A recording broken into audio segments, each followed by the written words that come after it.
مزید یہ کہ کھانا اتنا پکوائیں کہ بچے نہیں، تھوڑا بہت تو بچ جاتا ہے، اگر جو بچ گیا تو اس کو بھی ادھر ادھر یعنی کہ غفلت کے ساتھ ڈال دینا، بے احتیاطی کے ساتھ، کہ وہ خراب ہو جائے، دوسرے دن کام نہ آ جائے، نہ ہو، ضائع ہو جائے، یہ نہیں، اس کو فریج میں رکھیں اور اس کو گرم کر کے دوسرے دن یہ طریقہ ہوتا ہے کہ اگلے دن کا بچا ہوا کھانا گرم کر کے تھوڑا سا تھال میں ڈالیں، اس کے اوپر مزید دوسرا کھانا ڈالیں یا سائڈ پر وہ رکھیں، اس طرح وہ بھی انہیں چلا دیں۔ اب یہ نہیں کہ جو اپنے دوست ہیں ان کو اچھی اچھی بوٹیاں نکال کر، اور یا ذمہ داران ہیں ان کو بڑی بڑی بوٹیاں نکال کر اور عمدہ حصہ کھانے کا دیں، اور جو بیچارے عام حصہ ہیں بھائی ان کو باسی کھانا پکڑا دیں یا بوٹیوں کے بغیر اور آلو کے بغیر دے دیں۔ تو اس طرح کی خیانتیں کریں گے تو دیکھو اللہ دیکھ رہا ہے، ذمہ داروں کی خوشامدیں کہیں رشوت میں نہ کھپ جائیں کہ آپ اس لیے ان کے سامنے اچھے بن رہے ہیں، ان کو اچھا اچھا کھلا رہے ہیں تاکہ آپ کی جو کمزوریاں ہیں وہ آپ اس پہ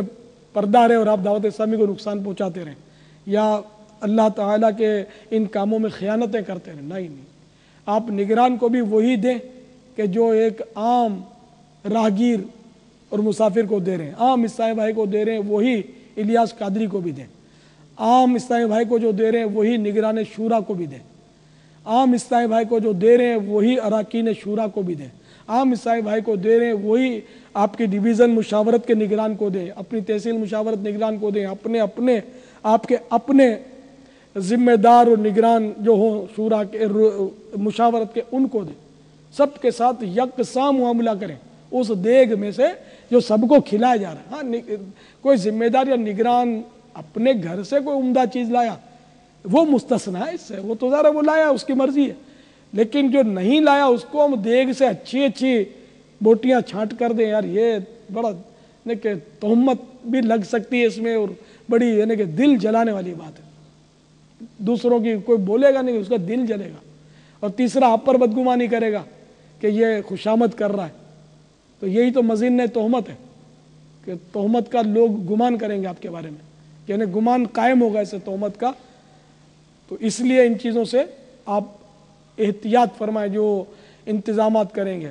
اپنے لیے اچھی اچھی چیزیں بچا لینا، اچھی اچھی بوٹیاں نکال لینا پہلے یہ بھی نہیں ٹھیک، جو سارے کھائیں وہی آپ کھائیں، اسی دیگ سے آپ کیوں اچھا نکالتے ہیں؟ تو قوم کا چندہ ہے، بلکہ آپ کا کھانا جائز ہے یا نہیں اس پر بھی مجھے غور کرنا ہے، کیونکہ آیا تو معتکف کے نام پر آیا نا، معتکفین ہمارے پیسے دیتے ہیں بیچارے۔ تو اس طرح یہ کہ یہ دیے، پھر جس نے چندہ دیا وہ بھی معتکفین کے لیے دیتا ہے چندہ،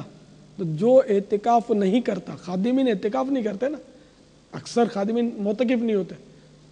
وہ بیچارے آتے ہیں جاتے ہیں، خریداریاں کرتے ہیں، لاتے ہیں، باہر جاتے ہیں دریا جھاڑنے کے لیے، مسجد کے باہر اب میں نے بھیجا ان کو تو وہاں بھی جانا ہوگا ان کو، یا جاتے ہوں گے پہلے بھی، تو اس طرح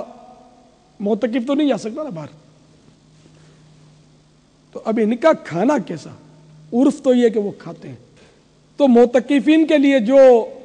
کھانا دیا جائے گا، یا انہوں نے جو 1000 روپے دیے تو ظاہر 1000 روپے تو انہوں نے عطیہ دیا ہے، کھانے کے مد میں یہ نہیں ہے، ورنہ تو دوسرا کھا ہی نہیں سکتا اس میں سے۔ تو اب انہوں نے جو عطیہ دیا، نیز پارٹیاں جو چندہ دیتی ہیں، باقاعدہ پوری سحری افطاری کرواتے ہیں لوگ مخیر حضرات، تو اس میں سے خادمین بھی کھاتے ہیں جو خدمت کرتے ہیں، مسجد کے عملے کے لوگ بھی کھاتے ہوں گے، امام مؤذن صاحبان بھی ہو سکتا ہے کھاتے ہوں، باہر سے جو ملاقاتی آتے ہیں جیسے معتکف ہے اس کے والد صاحب ملنے آئے، ان کے والد صاحب کو یہ کیسے کہا جائے کہ آپ کھانا نہ کھائیں، تو ذرا برا لگے گا۔ تو اب عرف قائم ہو گیا کہ سبھی مل کے کھاتے ہیں، معتکفین غیر معتکفین، اور کوئی سے روکتا نہیں ہے۔ اور اگر جس نے چندہ دیا اس کو بھی یہ کہا گیا کہ بھائی بیٹا جو اعتکاف میں بیٹا اس کا باپ آئے اور وہ کھائے تو آپ کے چندے میں سے اجازت ہے، تو وہ تو بولے گا اس کی امی کو بھی تھوڑا بھیج دو، ذرا دلیر ہوگا تو بولے گا کوئی حرج نہیں بھلے کھائے، کوئی بھی مسلمان کھائے، امید ہے کہ وہ یہی کہے گا۔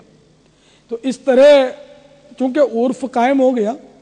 تو اس لیے معتکفین کے خادمین اور سارے جو لوگ نمازی آتے جاتے ہیں، اگر وہ بھی کھانے کے لیے کوئی بیٹھ گیا تو اس کو روکا نہ جائے کہ یہ عرف ہے اس لیے جائز ہے۔ ہاں اگر کسی چندہ دینے والے نے صراحت کر دی کہ دیکھیے آج کی جو افطاری کا خرچہ میں دے رہا ہوں تو کوئی بھی غیر معتکف اس میں نہ کھائے. تو اب کوئی خادم یا کوئی نمازی یا اس کا باپ یا اس کا بیٹا یا اس کا بھائی اب نہیں کھا سکتا. اب ہم سے بن پڑا تو ہم پر واجب ہو جائے گا کہ ہم ان کو روکیں کہ آپ نہیں کھا سکتے. یہ معتکفین کے لیے. لیکن آج تک کسی نے اس طرح چندہ دیا وہ یاد نہیں ہے. ایک بار میرے ساتھ ہوا تھا، آج سے کوئی 15 سال تو ہو گئے ہوں گے، 12-15 سال. بہت پرانا واقعہ ہے کہ اعتکاف کے بعد مجھے ایک بنڈل ملا جب گلزار حبیب میں اعتکاف ہوتا تھا. 15 سال سے ہو سکتا زیادہ ہوگا میرا. گلزار تو رمضان کے بعد ایک بنڈل ملا درود شریف کے کارڈ کا، اور اس میں لکھا تھا کہ یہ آپ معتکفین میں تقسیم کر دیں. اور بے شمار معتکفین ہوتے ہیں اس وقت گلزار حبیب میں. تو پہلے سال تو 60 تھے، یاد پڑتا 60 تھے پہلی بار. اس کے بعد تیزی سے بڑھنے شروع ہو گئے تھے. تو اب ان 60 کو بھی میں کہاں سے ڈھونڈوں؟ کوئی مشرق میں رہتا ہو، کوئی مغرب میں رہتا ہو، سب کے فیس یاد نہیں، سب کے ایڈریس نہیں. تو اب یہ کارڈ تو میں تو گھبرا گیا کہ میں اب اس نے تو بڑی بھاری ذمہ داری ڈالی کہ آپ معتکفین میں تقسیم کر دیں. میں پریشان ہوا، معتکفین کو تو میں بانٹ نہیں سکوں گا، پھر اب میں کیا کروں ان کارڈوں کا. تو مجھے جو یاد پڑتا ہے کچھ غالباً یہی ہے. میں نے اس سے رابطہ تو کیا تھا، ایڈریس تھا اس میں خوش قسمتی سے. ایسا یاد پڑتا کہ میں نے اس کو واپس پوسٹ کروا دیے تھے کہ آپ کے یہ کارڈ مجھے اعتکاف کے بعد ملے، اور چونکہ آپ نے یہ قید لگائی تھی کہ معتکفین میں آپ تقسیم کر دیں، تو اب معتکفین کو ڈھونڈنا میرے بس کا روگ نہیں ہے. تو اس لیے آپ کے کارڈ میں آپ کو واپس پیش کر رہا ہوں. اگر آپ مطلقاً دے دیتے نا کہ اس کو بانٹ دو تو میرے لیے مشکل نہیں تھا کہ میں بانٹ دیتا مسلمانوں میں. اس طرح کچھ یاد پڑتا میں واپس کر دیتا. کوئی سرحد تھی نا کہ معتکفین میں بانٹ دو. تو آپ بھی ایسے خیال رکھا کریں کہ جب کوئی سرحد کر دے نا تو بس وہی کام کرنا جس کام کے لیے چندہ ملا. یہ واجب ہے، یہ نہیں کریں گے تو گناہ گار ہوں گے. جبکہ کوئی سرحد کر دے کہ اس کام کے لیے چندہ، یہ مسجد کی تعمیر کے لیے آپ کو میں رقم پیش کرتا ہوں، تو اب یہ رقم جو ہے مدرسے کی تعمیر میں لگائیں گے تو گناہ گار ہوں گے. اور کام تو دور کی بات ہے، مدرسے میں بھی نہیں لگانا، اب مسجد ہی میں لگانا ہوگا. تو اسی لیے ہم نے یہ طریقہ اسلامی بھائیوں کو بتایا اور لکھ کر دیا ہے کہ جب بھی چندہ لیں تو دینے والے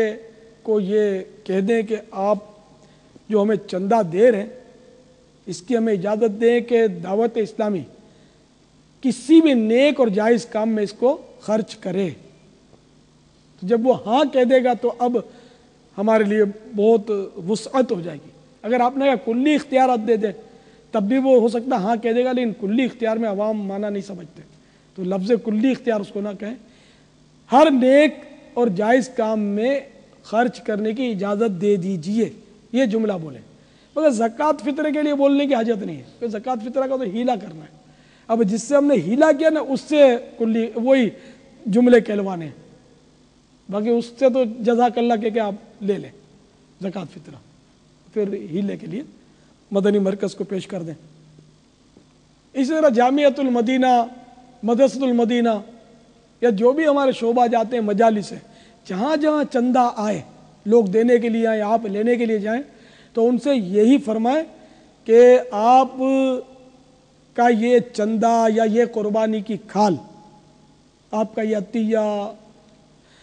ہم کو اجازت دے دیں کہ دعوت اسلامی جس کسی بھی نیک اور جائز کام میں اس کو خرچ کر دیں، تو وہ ہاں کہہ دے بس. اسی طرح بھی اس کی یعنی کہ ہمارے اس جملے کے ساتھ اتفاق اس کا ظاہر ہو جائے. لیکن یہ یاد رکھیے کہ جو مالک ہے اس کی اجازت شمار ہوگی. اگر وہ پیسے جو لایا ہے یا کھال لایا، وہ اگر کھال کا یا اس رقم کا مالک نہیں بلکہ دوست ہے وہ دینے آیا ہے، یا ملازم ہے وہ لے آیا ہے، تب اس کا ہاں کہنا کافی نہیں ہوگا. اصل مالک سے آپ کو اسی وقت اس کو کہیں، پوچھیں اس کو کہ یہ کیا آپ کی طرف سے یا آپ کے کوئی اور نے کسی نے بھیجا ہے، تو وہ بتائے گا کہ بھئی میں جس دکان پر کام کرتا ہوں تو ہمارے سیٹ نے بھیجا ہے، تو بولا مہربانی کر کے آپ بات کروا دو نا ہماری، کہ ہم اجازت ان سے لیں، کیونکہ آپ تو ایک وکیل ہیں، نمائندے، وکیل مانے نمائندہ، آپ بولیں گے کہ آپ وکیل ہیں تو بولیں گے میں ایڈوکیٹ نہیں ہوں، LLB نہیں کیا ہے، اس کا وکیل تو معروف مانا تو یہ ہے نا ایڈوکیٹ، تو آپ ان کے نمائندے ہیں، اللہ آپ کو اجر دے گا، ثواب ملے گا انشاءاللہ، لیکن اجازت جس نے رقم دی اس کی مانی جائے گی، جس کی یہ رقم ہے ان سے ہم کو بات کروا دیں۔